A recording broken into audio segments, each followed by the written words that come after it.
Olá a todos, nós estamos começando o nosso segundo episódio hoje do nosso projeto do podcast da Jorge Fleck, o Pod Fleck, e nós estamos hoje aqui já na mesa, compondo a mesa aqui a Mariane, a Milena, alunas do 8º ano, e como convidada a nossa professora Alexandra, professora do AE aqui.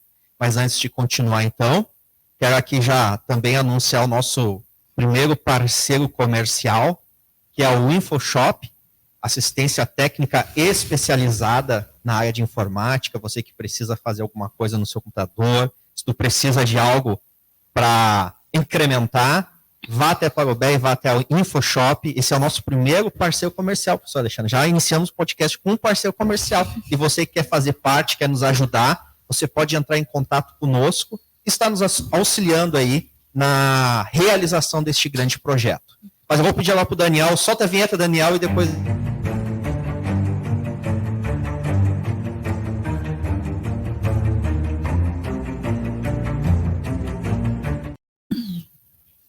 Então tá, voltamos. E agora vamos começar a nossa conversa, né, meninas? A professora Alexandra. Primeiro de tudo, antes da gente entrar no nosso assunto, vamos falar um pouco sobre a vida, sobre inclusão, sobre o que a professora está passando na sua vida. E eu, primeiro de tudo, eu quero que a professora se apresente para nós, falar um pouco da sua caminhada aí, profissional, do magistério, quiser falar um pouco da família, o que a professora sentir à vontade aí, e eu fico agradecido por ter aceitado esse convite e estar conosco aqui neste dia. Obrigado, professor. Primeiramente, quero agradecer pelo convite, né? E então, falar um pouquinho sobre a minha trajetória, assim, no magistério. Eu sou a professora Alexandra, sou formada, né, no magistério, fiz o magistério, depois eu tenho a graduação em artes visuais e pós em psicopedagogia. Então, já faz 27 anos que eu trabalho, né, na educação, desde os primeiros contratos ali como auxiliar, e ao longo dessa trajetória ali, passei pela educação infantil, anos iniciais, anos finais, e estamos aí na caminhada, né. Tenho uma família, onde eu tenho a filha, a Cíntia, de 11 anos, tenho o Carlos Eduardo, também com 8 anos, né? Então, a gente tá aí caminhando, estudando sempre, né?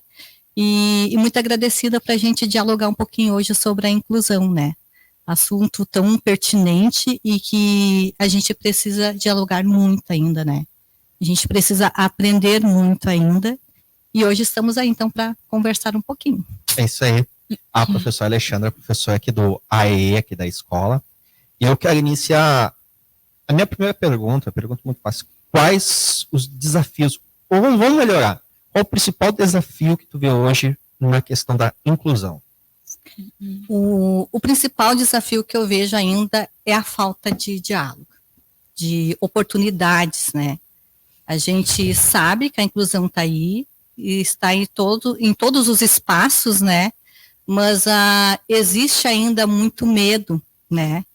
Então, com o novo, com os desafios, e a gente está aí para aprender. Todo mundo está aí para aprender, né? E com a inclusão não é diferente, né?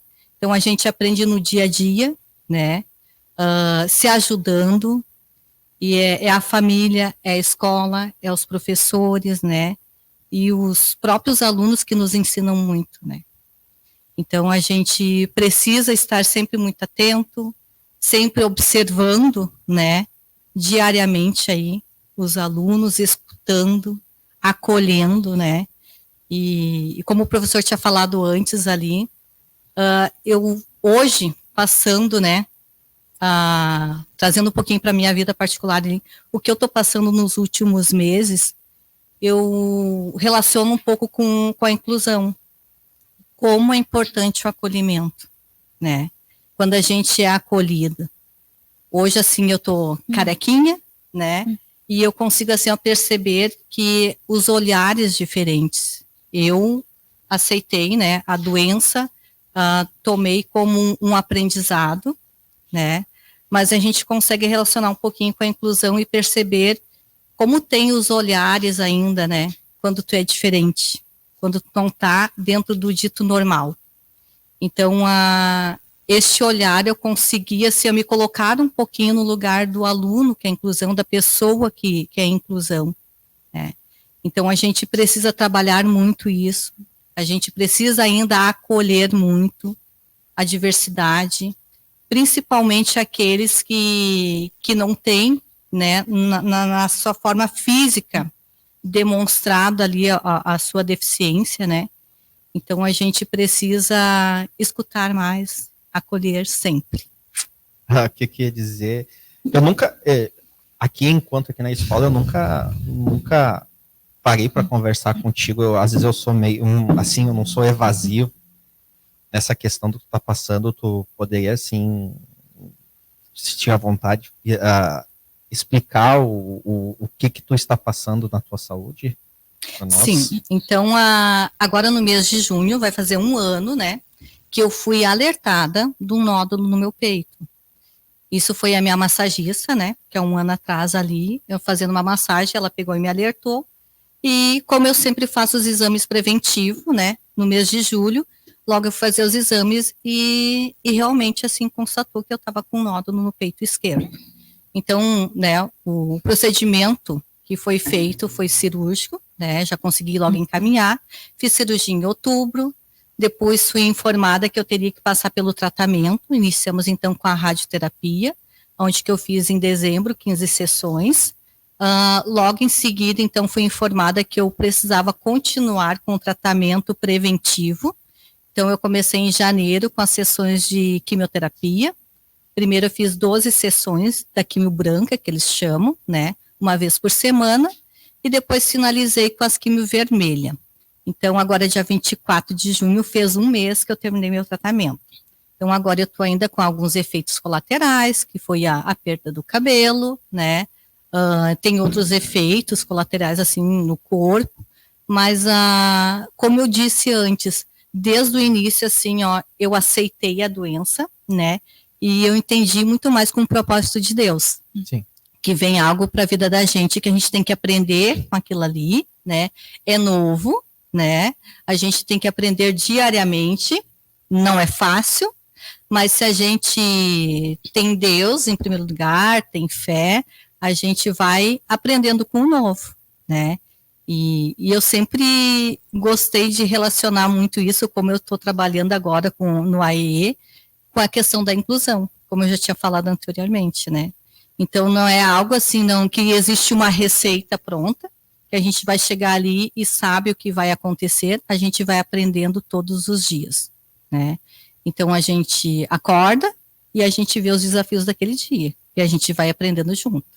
Na família, no ambiente do trabalho, junto com os médicos também, e na inclusão é assim também, né? Então, a gente aprende com os colegas, aprende com os alunos, aprende com a família, aprende com aqueles profissionais da saúde que nos dão um suporte também, né? Então, estamos aí, dia a dia, aprendendo, né? Isso aí. O que eu achei menos interessante aqui que a professora falou, os alunos que são inclusão, muitas vezes, como tu falou, às vezes não tem um estereótipo, mas tem alguma coisa, e às vezes isso traz alguns olhares diferentes. E a professora falou uma coisa bem interessante ali, que ela sentiu na pele o olhar diferente. E aí conseguiu, vamos dizer assim, fazer esse comparativo, né? Olha, o aluno é inclusão, tem aquele olhar de inclusão. Então, a situação que ele tem, e tu também trouxe isso para ti. Como é que foi tu tendo essa experiência particular tua? O que te fez assim agora? Por exemplo, tu já tem uma longa caminhada, 27 anos, mas estamos na educação especial, tu atendendo os alunos, o que te fez aplicar isso de diferente, tanto com os alunos, ou daqui a pouco até no ambiente escolar? Eu acho que é esse acolhimento, assim, a gente sempre diz que acolhe, né, e que existe a inclusão. Mas mais do que nunca ainda, eu percebo que a gente tem que trabalhar cada vez mais. Principalmente essa questão que diz respeito, né? Trabalhar com a diversidade e estar trabalhando mais diretamente assim com os alunos dentro da turma, né? O ano passado já era um dos objetivos, né, deste ano trabalhar dentro das turmas, e agora, mais do que nunca, a gente já começou esse trabalho na escola, já fizemos um primeiro momento, assim, dentro da escola, né, dentro da sala de aula, e tem outras propostas também para estar mais próximo de todos os alunos, para levar isso, para discutir mesmo com eles, para a gente poder perceber isso. Porque a gente acaba escutando dos próprios alunos assim, mas o meu colega assim, ele não tem nada, por que ele tem que fazer atividade diferente, né? Mas a gente tenta explicar sem expor o aluno, mas a gente mostra assim, que mesmo ele não tendo fisicamente assim, né, uma aparência, né, no físico, mas ele tem as dificuldades, e a gente tem que olhar no individual, né? Porque cada um aprende de uma maneira. Sim. Né? E tem as individualidades ali. E a gente sabe, assim, que Deus nos criou um diferente do outro, né? Tanto nos seus talentos, tanto nos seus pensamentos, né?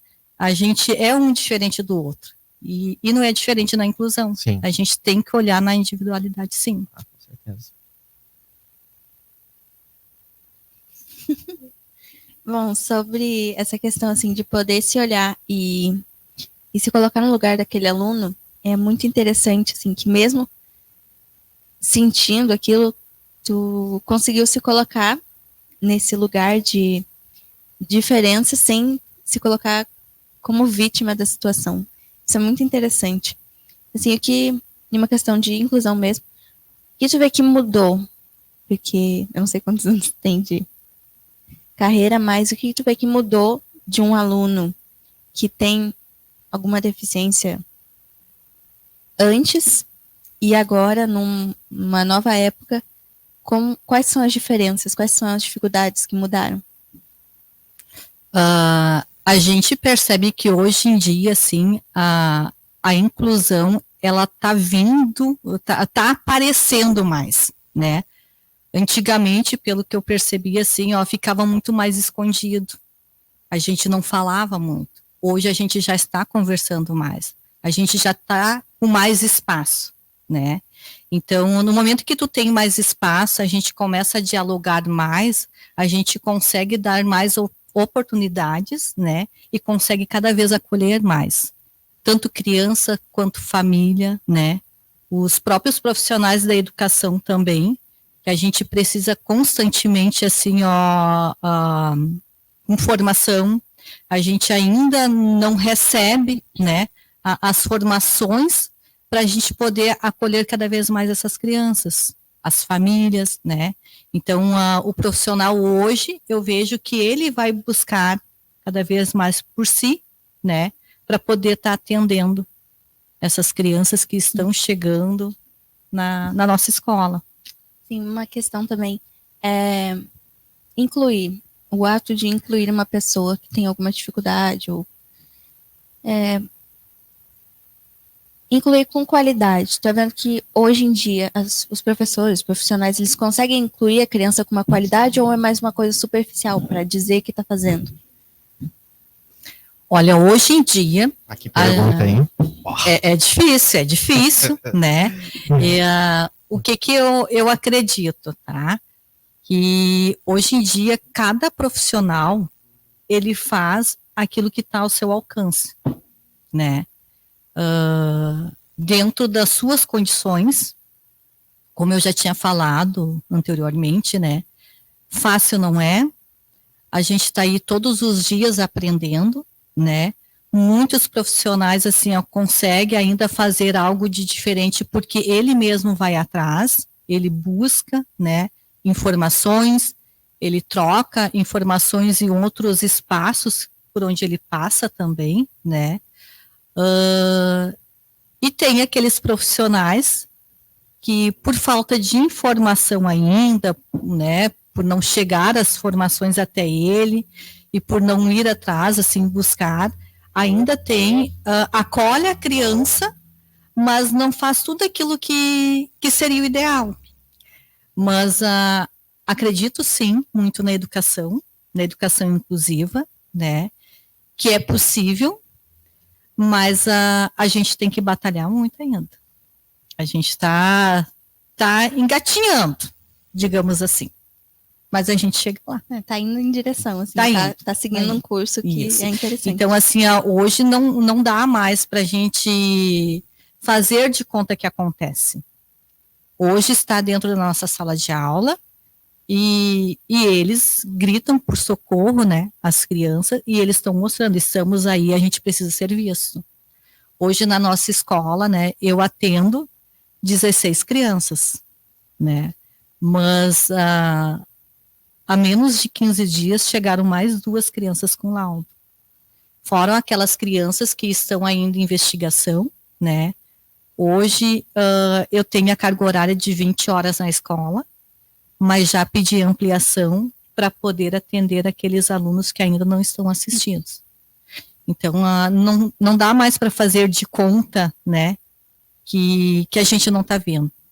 Porque todos os dias a gente é lembrado, né, pelas crianças, pelas famílias, né, que a inclusão está aí, e a gente precisa abraçar. E qual seria a sensação, não sei quanto tempo de carreira, como a Milena falou. Ela 27 anos, 27 anos já. Qual seria a sensação de tu ver um aluno que tu ajudava ali no AE pequeno se formar agora no 9º ano? Aí é uma emoção muito grande, né? A gente já passou por essas experiências, assim, ó, de formar alunos que eram do AE, né? Que são público-alvo, e foram as formaturas mais emocionantes. Mais emocionantes, assim. Aonde que a gente realmente, assim, ó, vibrou junto com eles, né? Não que todas não sejam legais, não sejam emocionantes, mas quando tu vê, assim, ó, um aluno que batalhou demais para estar ali. Porque se a gente levar um pouquinho para refletir, assim, ó, sobre nós, né? Quanto esforço a gente faz todos os dias, assim, para estar no ambiente da escola, né? Aqueles que levantam de manhã cedinho, levanta de manhã cedinho, se arruma, toma café, se prepara. Tem aqueles que pegam um transporte escolar, né? Daí imagine ainda uma criança que é inclusão, né? Como nós tivemos casos de alunos que eram cadeirantes. Imagina assim, ó, acordar cedo, se preparar, ter que pegar um transporte escolar com a sua cadeira de rodas, tudo, para chegar aqui e toda a vida sorridente, assim, ó, e batalhando para chegar na formatura, né? Então, não tem como não se emocionar. Né? É uma alegria, né? Nossa, é uma emoção assim, muito grande. Você diz que atende 16 crianças. Repete de novo. Diz que atende 16 crianças com laudo. Mas e essas crianças que não têm, que estão sob estudo? Tem as crianças que, por exemplo, as famílias, mesmo que quando avisadas, não vão atrás, elas não, né, dão esse apoio para essa criança. Desculpa, eu vou me intrometer. Ela falou algo muito importante agora, né, a questão da família, né? Que as famílias não vão atrás, as famílias deste lado, ou simplesmente as famílias jogam tudo para a escola, achando e sendo que é um conjunto, né? Mas eu vou deixar a professora falar. É muito pertinente o que a Milena colocou agora em relação à família. Isso, nós temos, assim, muitas crianças que ainda, né, estão em investigação, né? A gente sabe que é um trabalho de formiguinha. Muitas vezes, assim, é na escola que se percebe, assim, ó, que a criança, ela está acontecendo alguns prejuízos na sua aprendizagem, né? Que não está de acordo com a sua faixa etária. Então, no primeiro momento, assim, a gente informa a família, né? Algumas famílias não conseguem perceber, acham que é coisas que a gente está vendo, assim, que demais. Outras acolhem, né? Geralmente a gente faz esses encaminhamentos para a rede da saúde, né, para fazer uma investigação, porque a gente não faz nenhum diagnóstico, a gente faz um encaminhamento, né, para fazer toda essa investigação. Tem famílias que acolhem e logo vão levar, né, outras ficam esperando e é um processo, assim, lento, né, devagar. Algumas famílias buscam no particular, porque querem logo, assim, ó, resolver e saber o que está acontecendo. E assim como o professor falou também, muitas coisas ficam na escola, né? A escola que ampara, a escola que acolhe aquele aluno, tenta fazer, né, a diferença acolhendo este aluno, e isso muitas vezes vai se arrastando por anos, assim, né? Às vezes o aluno, ele está quase no final, assim, do ensino fundamental, e a gente ainda está numa investigação. A gente não tem um diagnóstico, e a gente vai fazendo aquilo que está ao nosso alcance. Então, a parceria da família, da escola é muito importante, assim, ó. O trabalho em rede é muito importante. Então, é algo que ainda precisa crescer muito, que precisa ainda ser revisto e trabalhado. Quando tu falou, tipo, dos pais, por exemplo, que não aceitam, tu acha que eles não aceitam por questão com medo de um preconceito, ou quem sabe eles não aceitam, eles não querem aceitar porque eles vão ter um trabalho a mais com o filho deles? O que tu acha? Eu acho que é uma falta de informação mesmo, assim, ó, sabe, professor? E muitos pais, assim, com o desconhecimento, né, por não conhecer, não querem acreditar também, né, que o filho possa ter algum diagnóstico, então ficam observando por mais tempo, né? E a gente sabe que quanto mais precoce a gente tiver uma investigação e se o aluno tiver o diagnóstico, mais cedo começam as intervenções e os resultados aparecem logo, né? Então, isso é bem importante, é um trabalho, assim, que a gente insiste muito com as famílias, né? No nosso caso aqui, se torna um pouco mais complicado, digamos assim, porque a gente mora no interior, Sim. né? Muitas famílias não têm condições financeiras, então, assim, ó, de ir com um carro próprio para buscar, para levar para um atendimento, depende do amparo ainda do município, então, é tudo bem delicado. A gente tem que trabalhar assim, ó, caso a caso, a gente tem que chamar, conversar, insistir um pouquinho, às vezes dar o tempo que a família precisa, né?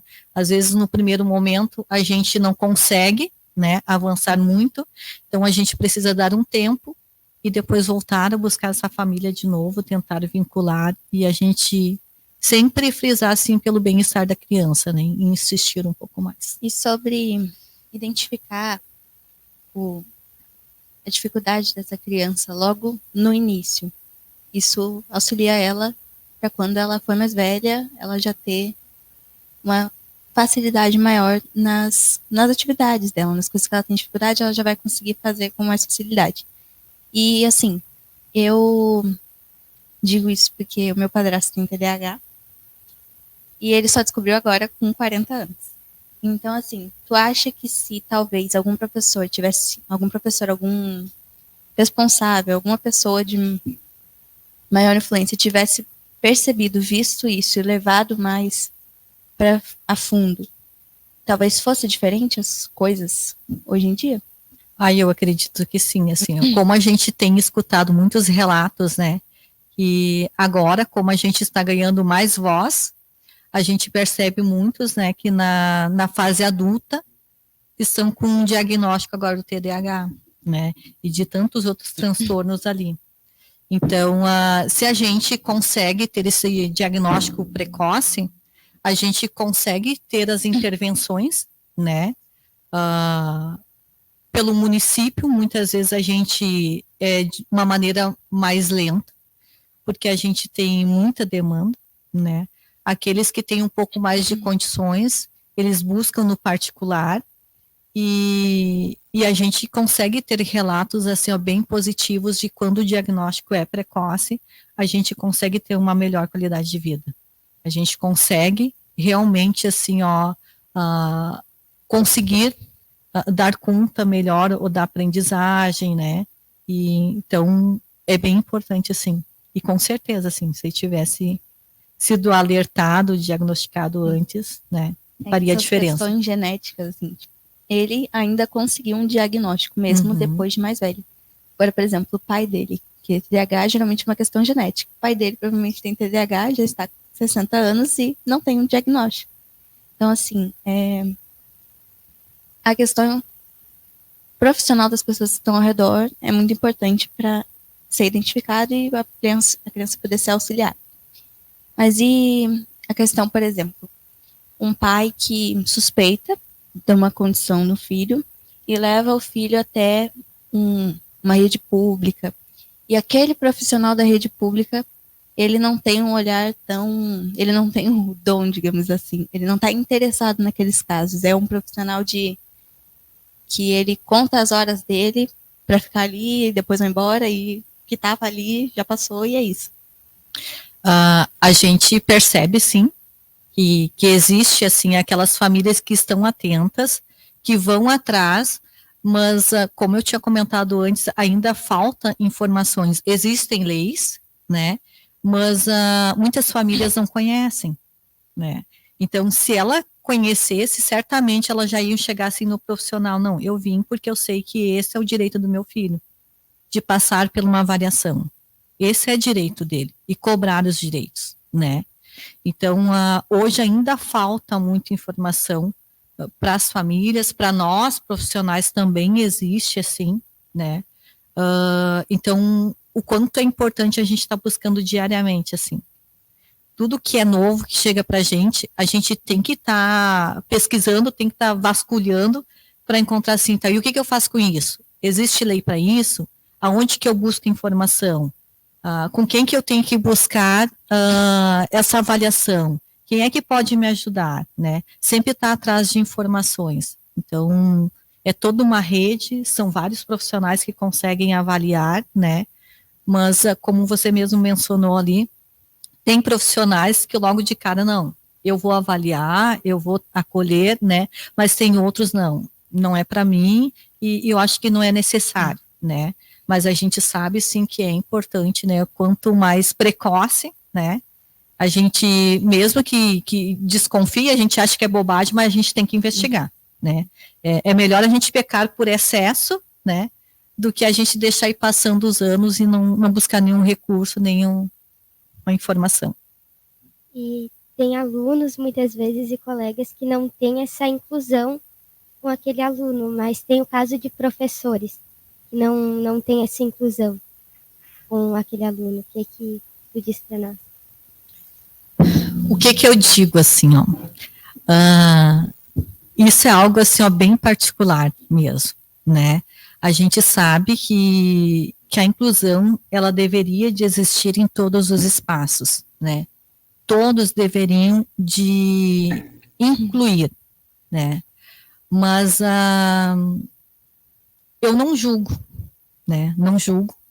Eu acho que é muito particular de cada profissional, de cada pessoa, mas se a gente conseguisse se colocar por alguns segundos no lugar da criança ou da família, eu acredito, assim, que todo mundo teria um olhar diferente, né? As questões de, por exemplo, todo mundo deveria ser informado disso, todo mundo deveria saber disso para poder aplicar. Mas e a questão de uma fama que talvez fosse até prejudicial para passar informação sobre um transtorno, uma determinada coisa que seria importante? Por exemplo, hoje são 2 transtornos que estão saindo assim mais na mídia, que é o autismo e o TDAH. Todo mundo tem autismo, todo mundo tem TDAH e assim, e isso acaba manchando um pouco, que as pessoas pensam que já não é tão importante assim. Tá na mídia, todo mundo tem, é isso aí mesmo. Então, assim, como prejudica no auxílio das pessoas essa má fama? Eu vou ter que cortar. Ela falou uma outra coisa que eu achei muito interessante.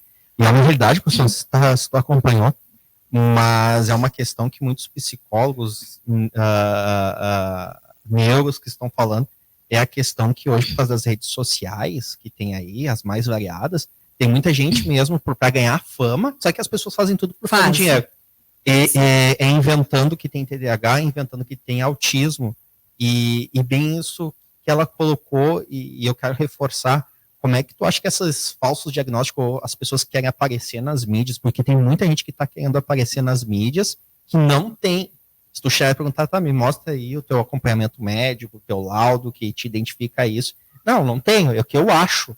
Tem muita gente indo no achismo. Eu tenho 6 sintomas daqui. Eu olho lá no... Isso aí, o cara vai pegando ali, eu tenho isso, aí todo mundo vai ter TDAH. Se a gente for olhar para este lado, assim, ó, é bem complicado, assim, né? Então, o que eu vejo, né? Vai muito do profissional que vai avaliar, né? Então, tem que existir uma investigação. Eu não posso, num primeiro encontro, já dar o diagnóstico, né?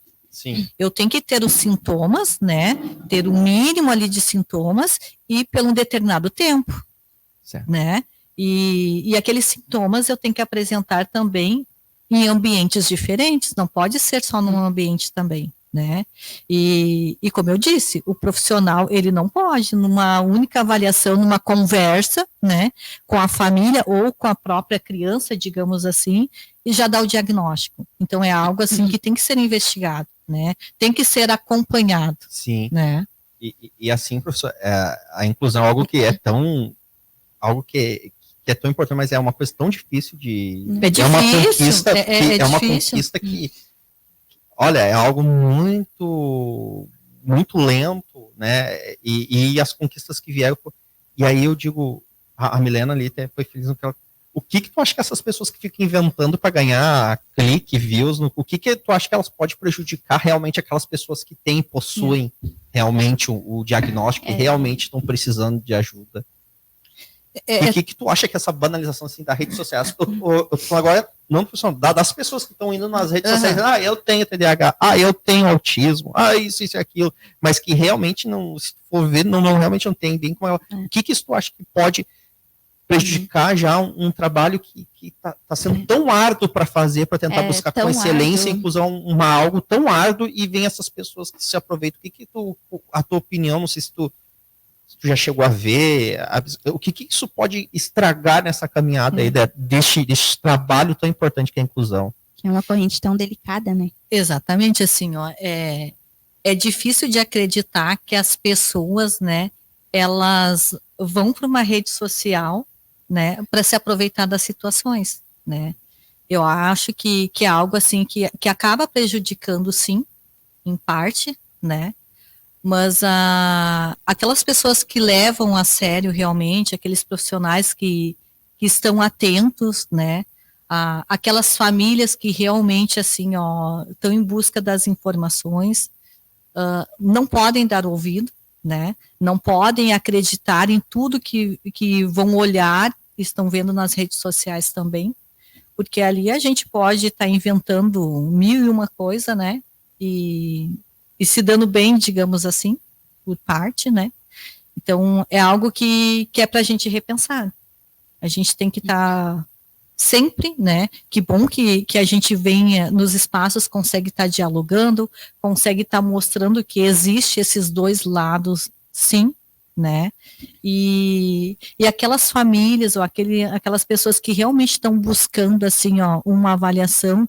sabem que o quanto é difícil, o quanto o trabalho é árduo, né, o quanto a caminhada é longa, né, diferente daqueles que vêm só para banalizar, né. Coloca ali como se fosse algo bonito, legal, e a gente sabe que não é, né? É verdade. A gente sabe, assim, as famílias que passam por isso, que tenha alguém com um diagnóstico na família, não é nada legal, não é nada fácil, né?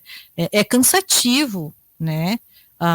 O trabalho indo para os profissionais, para onde a gente tem que ter acompanhamento, porque são terapias e terapias, a família que tem um filho com diagnóstico sabe que além da sua carga horária, né, de trabalho, ela tem toda uma outra demanda, levando para terapia, né, dentro da sua casa. Então, quem realmente assim tem o diagnóstico sabe que não é fácil. Nem tem tempo de estar em rede social ali compartilhando o seu dia a dia. Perfeito. Aqueles que vão para o dia a dia ali postar assim, muitas coisinhas é porque realmente, assim, o diagnóstico eu acho que não está bem certinho. Eu vejo a professora Alexandra aqui, meninas, ela tem propriedade de falar isso em 2 sentidos. Primeiro, a questão que ela trabalha com isso há anos, e outra coisa que está marcado, que me marcou aqui na fala dela, é que ela sentiu isso na própria pele a partir que ela está lutando, né? Lutou, venceu o câncer, né? E ainda ficou, como ela disse, alguns resquícios que ela tá vencendo. Então, ela tem isso em si, ela tem propriedade para falar. Aí eu pego o gancho do que a professora Alexandra falou, que a Milena falou também. Eu tenho meu filho, eu tenho um filho atípico, né? Ele tem apraxia da fala mais TDAH. Ele tem os 2. E aí, realmente, já tem a dificuldade da fala, tá? Não fala, quer dizer, agora ele está aprendendo a falar com 6 anos. E ele mais o TDAH, que deixava ele disperso. E aí, é bem isso, não foi do dia para a noite que a gente conseguiu, né, o laudo do TDAH. Uma coisa assim que é meio... Ele, no espaço escolar, ele está numa escola, de tarde no contraturno ele está em outra escola, são escolas diferentes, uma não é ligada nada a ver com a outra, e ia na fono, por exemplo. Pegamos 3 parecer, e os 3 tinham pontos idênticos, que confirmava aquilo, e o acompanhamento com o neuro foi confirmar aquilo. E aí eu digo para a professora, que às vezes eu vejo, eu também como professor, eu fico vendo assim, necessita de um esforço muito grande dos pais. Não adianta somente a escola, os professores, é do pai e da mãe. Eu poderia pegar e descansar e dizer, ele vai falar, daqui a um tempo ele vai desarticular e vai falar, ele vai, sei lá, vai falar meio enrolado lá com 12 anos, vai falar enrolado, trocando uma coisa ou outra, ou com alguma dificuldade. O TDAH dele, quem sabe que é um pouco, ele se concentra, ele não parece mais tão disperso assim, né? Mas não, é bem isso aí que a professora falou. Tem o 3º turno. Eu não tenho só 1 turno, 2 turnos de trabalho. Eu tenho o 3º turno. Eu tô aqui agora, depois eu saio daqui, eu vou pegar meu filho na escola, vou levar na foda. Aí depois outro dia outro dia a psicopedagogia, é isso, é aquilo. E não demanda o quê? A força da pessoa, né? A vontade do pai e da mãe para ver aquilo, porque tem que olhar que o teu falou em Deus, né? E eu me lembrando que Deus fala na Bíblia que os filhos são herança do Senhor, então é a minha herança, eu tenho que cuidar da minha herança, não vamos desperdiçar a minha herança, eu tenho que cuidar dela, né? Então, a demanda é gigante, físico, né? Para levar nos lugares, dentro de casa, para também estar instruindo, e financeiro, né? Porque eu não sei se cheguei a comentar com a professora um dia, ou foi com outra professora, não me lembro, eu poderia andar com um carro melhor, um carro novo, mas eu não posso, porque o sistema público, né, de questão de que é auxílio, que está na lei, que tem que nos auxiliar, não dá suporte. E se a gente não buscar pelos meios particulares, a gente vai ficar desassistido. Tem aqueles que lavam as mãos, tem pais que lavam as mãos, mas o pai que vai ter que dar um jeito. E aí eu podia estar andando, mas eu não posso me dar esse luxo, porque o investimento tem que ser todo nele. Né? E é uma demanda muito grande. E é importante, né, professor, porque o retorno está logo ali. Logo né? ali. E eu digo para você, as escolas que o meu filho, eu sou parceiro da escola, sou parceiro dos professores lá, tudo, a gente sempre tá lá, a gente não tá só não é só naquele momento, chamou porque o filho fez uma coisa errada, não sei o quê. Não, a gente tá lá, não é, mas de uma forma assim, às vezes quando a gente vai lá, vamos lá conversar, como é que tá, o que a gente pode ajudar, o que a gente pode auxiliar, né, para não deixar somente também, vai só a escola fazer, vai só o professor fazer, não, eu tenho que estar ali junto ali também e a escola gosta disso, né? Gosta. Porque é um acolhimento. Fala em acolhimento, eu quero que eles acolham o meu filho. Exatamente. Mas eu também quero acolher os professores ali, a escola, né? Também, a gente tá junto, a gente é parceiro. O que a gente pode fazer para melhorar? O que eu posso trazer para vocês? O que vocês podem me dar também para melhorar a questão do meu filho? E assim, como a gente percebe essa diferença quando a família, né, é parceira. Né, na própria criança, assim, na própria evolução da criança, a gente consegue perceber, assim, o quanto isso faz diferença, né? Quando a criança se sente acolhida pela própria família e na escola, né? E daí tem mais os acompanhamentos ali na saúde, faz toda a diferença. Então, é algo, assim, que eu fico bem feliz, né, da gente estar dialogando sobre a inclusão, porque a gente tem uma caminhada longa, né? E a gente aprende, né, todos os dias um com os outros, com as suas experiências, né? Eu e o professor Leonomar já conversamos em outros momentos, né? Tem outros colegas na escola, assim, que eu converso também, porque tenho filho, assim, com diagnóstico, está em investigação, e como é legal essa troca, né? Às vezes vem me perguntar, tá, prof, o que tu faria se fosse assim, né? Então, a gente não tem uma receita pronta, né? A gente vai trocando ideias, quando alguém traz alguma informação, assim, a gente vai para a internet e pesquisa mais um pouquinho, ou vai atrás de um outro profissional que a gente conhece, né? E que tem confiança, assim, e a gente busca informação e a gente vai se ajudando, né? Saber filtrar então, cada coisa que vem. Exatamente, assim, ó, a gente tem que cuidar muito aonde a gente vai pesquisar também, né? Como o professor já tinha falado antes ali, a gente vai para a internet, então tem de tudo, né? Então, a gente tem que saber onde que busca as informações também. Mas agora mudando de saco para mala, eu já ouvi falar que muitos transtornos, eles podem se associar a uma depressão leve ou um pouquinho mais profunda. Quão difícil esse fato torna de tratar com o aluno? Nossa, tá afiada? Tá, olha, tá afiadinha. Tu sabe que a depressão, eu acho que assim, é uma doença do século, sei lá, agora, do momento, assim, depressão e ansiedade. Exatamente, e como é difícil, assim, e muitas pessoas não levam a sério, né, e a pessoa que é depressiva, ansiosa, né, ela não acredita, né, que ela está doente, que ela precisa de ajuda, né, então ela depende muito mais das pessoas que estão em volta, né, para conseguir observar e conseguir ajudar, dar o suporte necessário, né.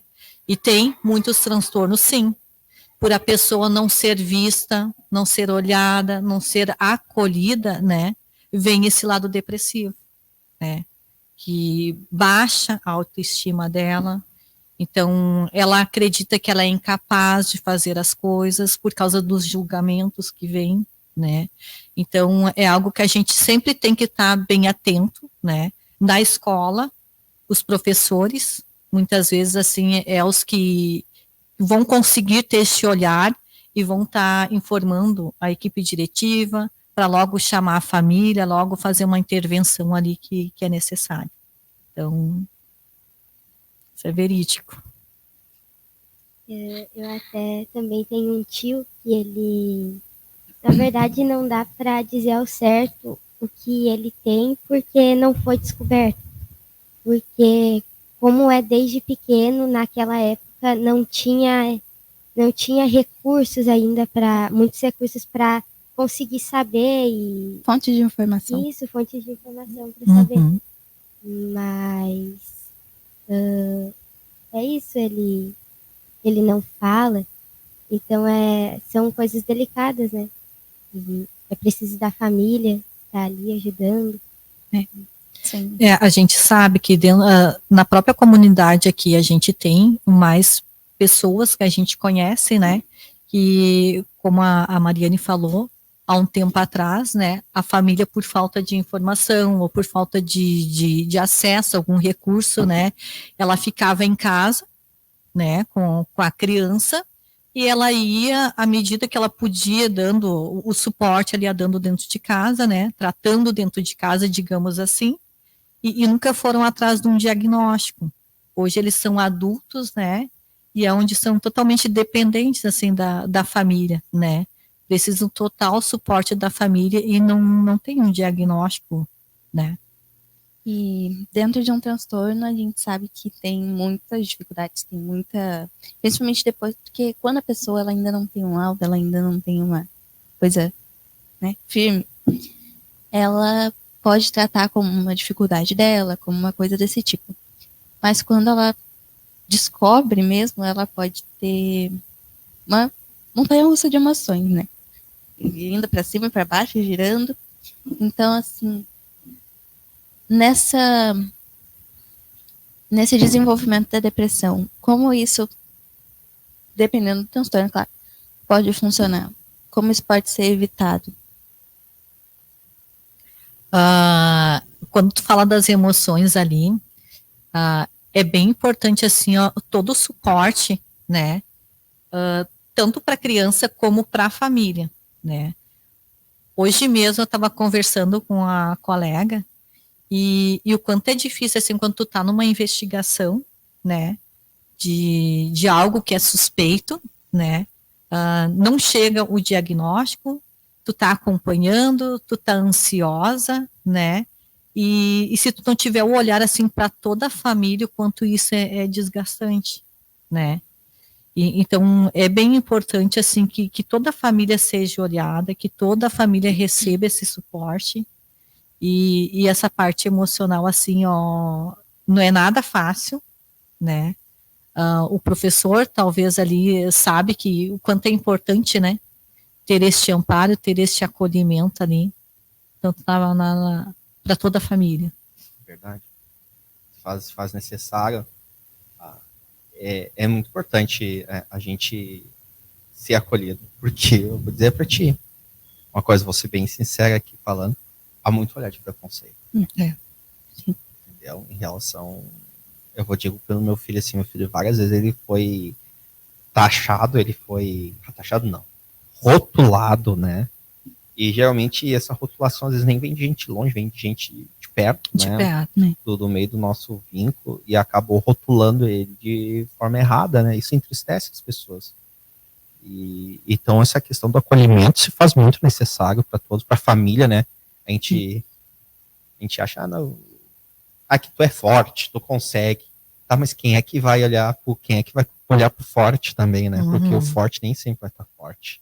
A gente tem que ser acolhida, a professora tem que ser acolhida, eu tenho que ser, todos nós temos que nos acolher nessa questão. Tem que ter uma união entre as... E na escola, o que eu vejo, assim, ó, pode ser, eu vejo que, eu entendo, a professora Alexandre até pode me corrigir, mas eu vejo que em questão da inclusão, acho, dos alunos, eu acho que a questão do acolhimento tem sido positivo, eu acho, de certa forma, né? Eu não sei. Eu acho que tem sido aqui na escola a gente tem, assim, um acolhimento por parte de alunos. É raro aparecer um aluno, assim, com uma piadinha, digamos, né, por alguém, mas a gente tem, assim, um acolhimento bem legal, né. E eu lembro que o ano passado, quando eu retornei para trabalhar no AEE, eu tirei como tema, né, para mim trabalhar o acolhimento. Então, assim, ó, o acolher o aluno, né. Então, nos meus atendimentos, eles chegavam assim, eu estava esperando eles ou com o café, ou com o chá, com a bolachinha, todo o atendimento eu recebi eles assim. E aquilo fez a diferença. Depois eu consegui, no final do ano, sentar com todos os profissionais da escola, desde a equipe da limpeza, a equipe da cozinha, a equipe diretiva, os professores, as famílias, e todos eles eu também consegui acolher, assim, com um chazinho, com uma aguinha, com um cafezinho, né? Cria um ambiente acolhedor, assim, exatamente, que a criança se sente assim, segura ali. E mal sabia eu, né, que todo aquele tema que eu escolhi para ser acolhida, que depois, no final das contas, quem ia ser acolhida era eu. Eu estava fazendo todo um campo, e depois, no final das contas, quem foi acolhida foi eu. Estava plantando e depois eu colhi. E colho até hoje, né?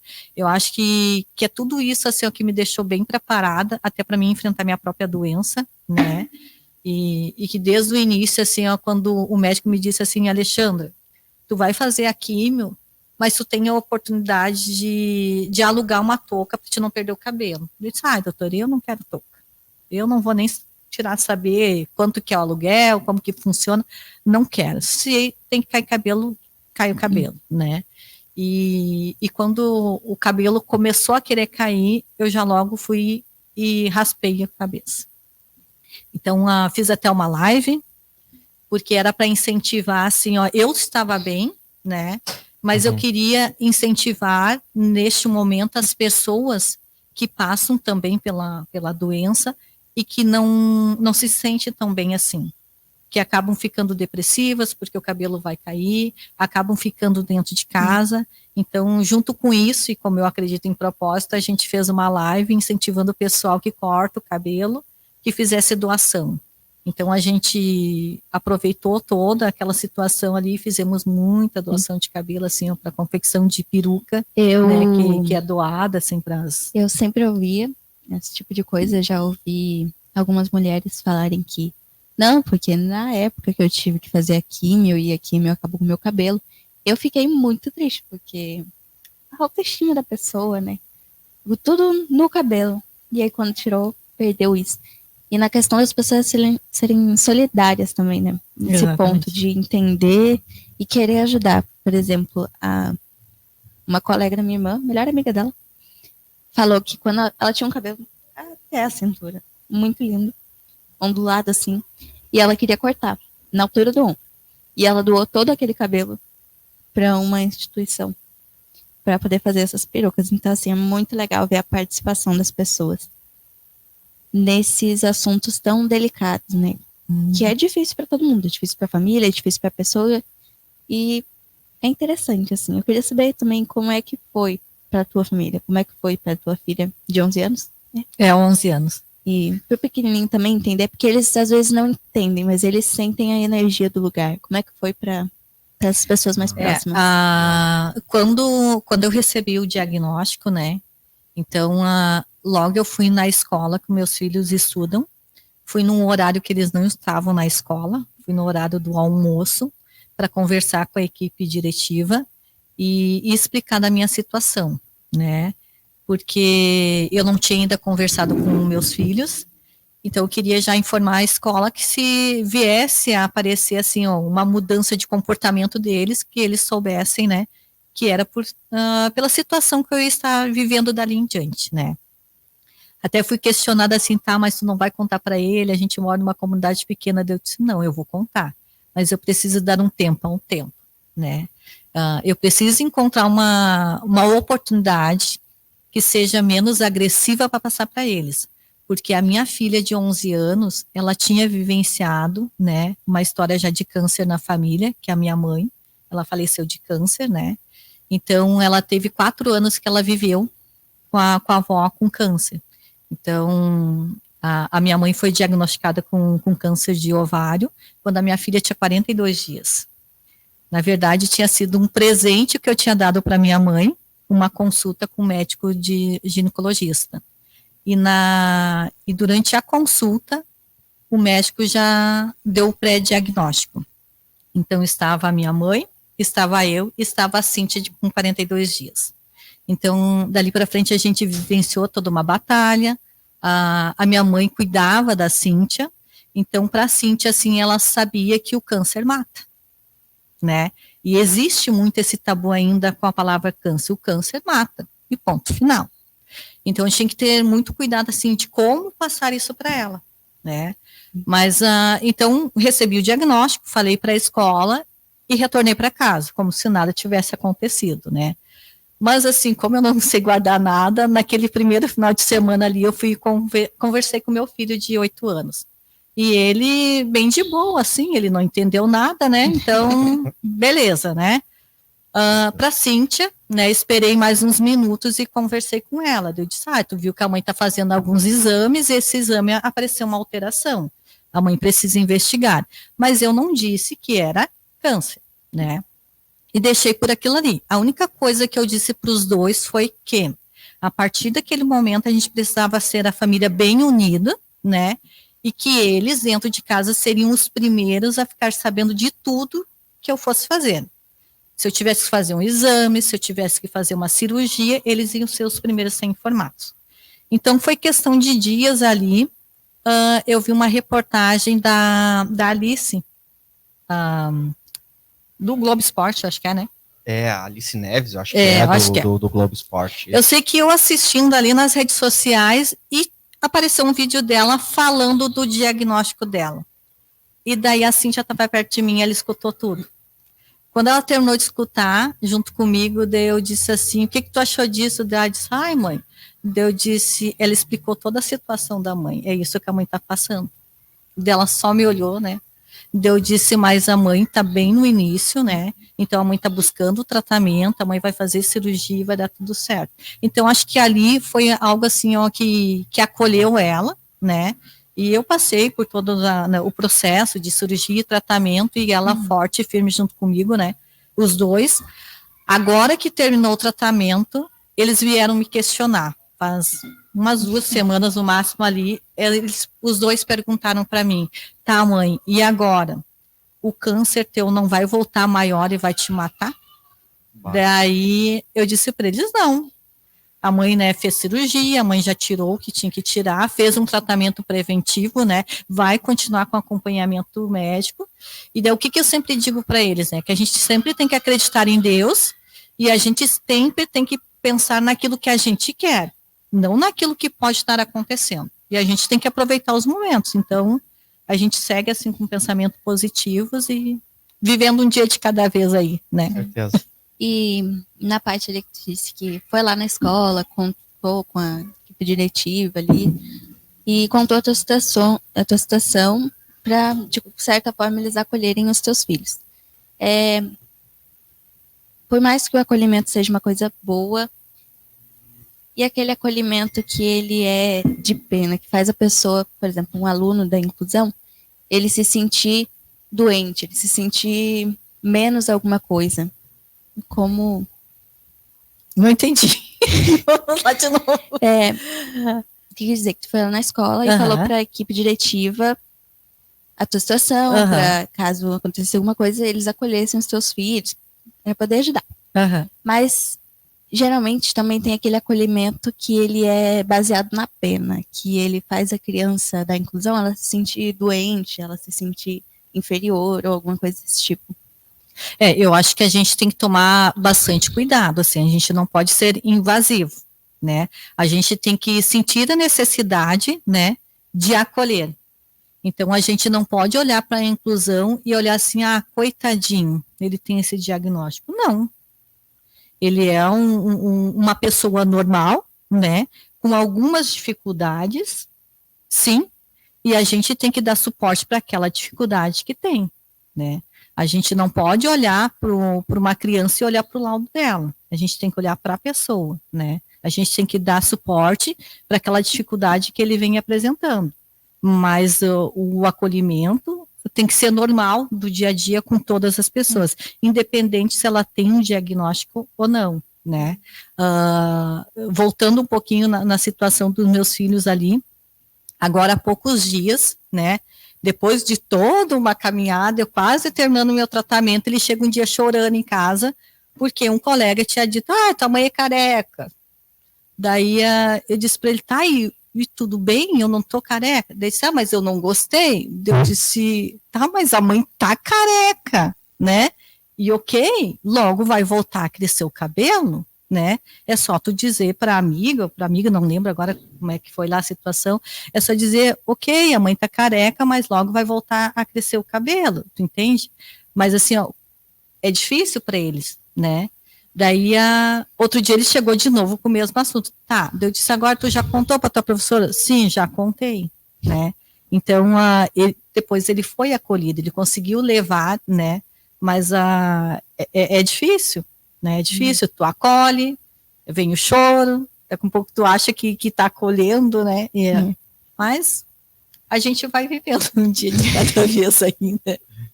E na inclusão não é diferente, né? Então, eu acho assim que a gente vai aprendendo um com o outro, né? Diariamente, assim.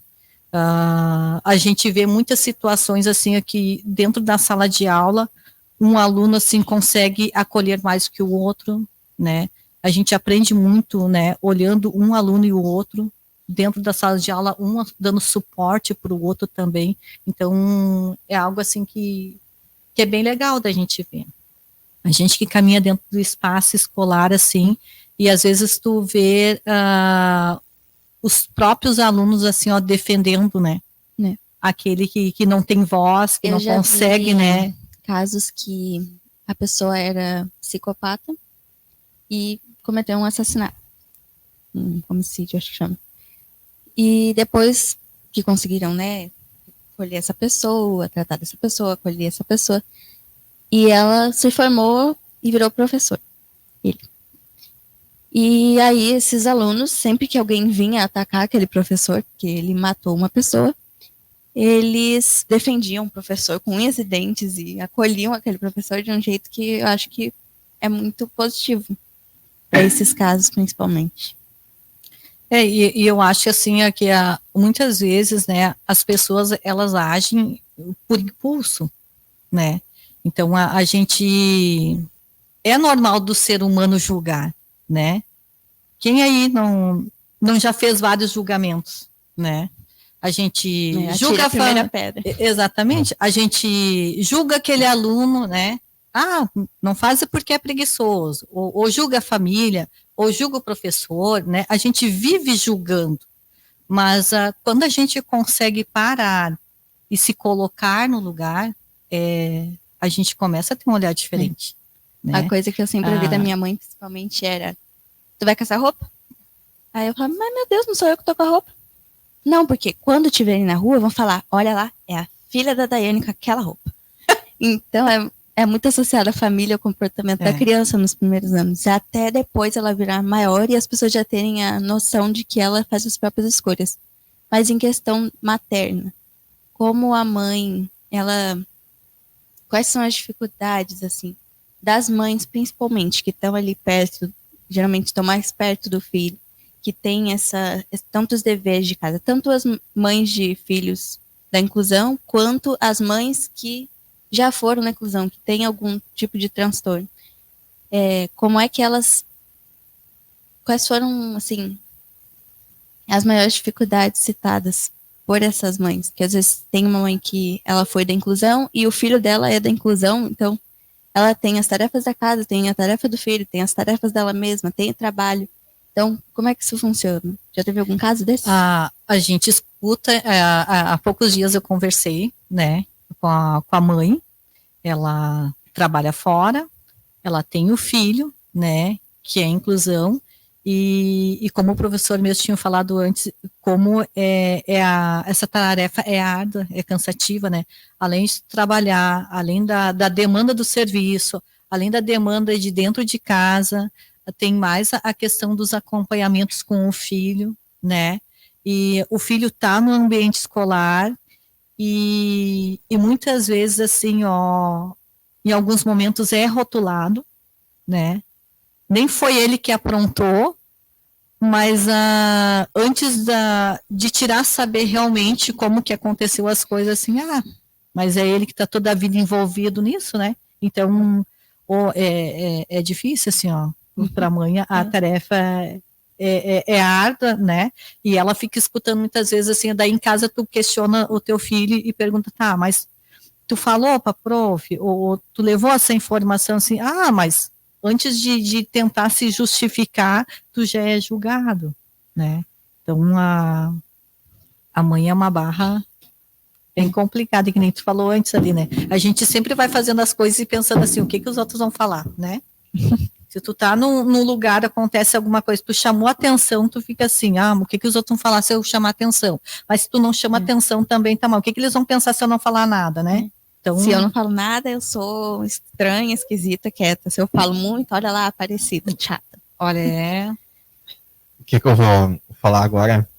O assunto tá muito bom, né? Se a gente fosse, a gente fica aqui umas 3 horas tranquilamente aqui falando, mas vamos outro dia, vamos convidar de novo o professor Alexandre, porque o assunto tá bom, o assunto tá muito bom.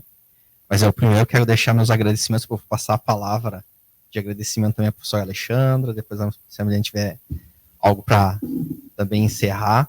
E eu vou pedir também, depois do final, vai finalizar cantando, vai cantar um hino aí para nós, um pedacinho, um trecho, especialmente para o professor Alexandre que está aqui hoje. Eu primeiro quero agradecer ao professor Alexandre por aceitar o convite de vir aqui conversar conosco, né, de ter essa conversa, tá tão boa, que olha, podia ficar mais tempo, mas tá muito bom, vamos ter que repetir para a gente continuar essa conversa. Eu agradeço muito ter aceitado o convite, o desafio de estar aqui conosco aqui, tá, no PodFleck. Eu estou muito feliz, também as meninas aqui do 8º ano, a Milena, a Mariana, também agradeço muito. Eu passo a palavra para ti, antes de passar a palavra de agradecimento também para o Alexandre, quero agradecer a escola também, a Jorge Fleck, a diretora Márcia, Daniel, que está ali atrás, ali, que está ajudando também toda a parte técnica, né? Os alunos que estiveram hoje de manhã aqui também nos auxiliando. Então, é um agradecimento que eu faço a todos para estar com este projeto aí já sendo realizado e concretizado. Passo a palavra agora para ti de agradecimento, depois a Milene finaliza aí. Então, eu quero agradecer pelo convite, né? Eu acho que um projeto assim, bem importante para a nossa escola, que está dando voz, né? Certamente há muitos assuntos que vão vir por aí. Que bom que eu fui uma das primeiras convidadas e para falar sobre um assunto assim que eu gosto muito, né? E que está aí para a gente falar muito sobre isso, sobre a inclusão, que a gente possa voltar a dialogar mais, sim. Sempre me convide, quando eu puder contribuir, eu estou aí, né? Então, gratidão por todos terem me convidado, ter me escutado, né? Então, muito feliz mesmo de fazer parte deste momento, assim, ó. Obrigado, Milene, obrigado a Mariane, professor Eliomar. Tá? Então, assim, eu só agradeço ao professor Eliomar, a Mariane por estar aqui comigo, me auxiliando também, a diretora Márcia por permitir esse projeto tão incrível, e a todos os envolvidos, né? Que é uma coisa muito legal a gente poder conversar, ter uma voz aqui na escola, tanto para passar as referências que os jovens têm hoje em dia, por meio de nós, aqui, quanto a visão pessoal de cada um. Então é isso. Então vou pedir para tu cantar. Canta aí para nós. Oferece aí para a professora Alexandra, então, o hino aí. Pensa aí.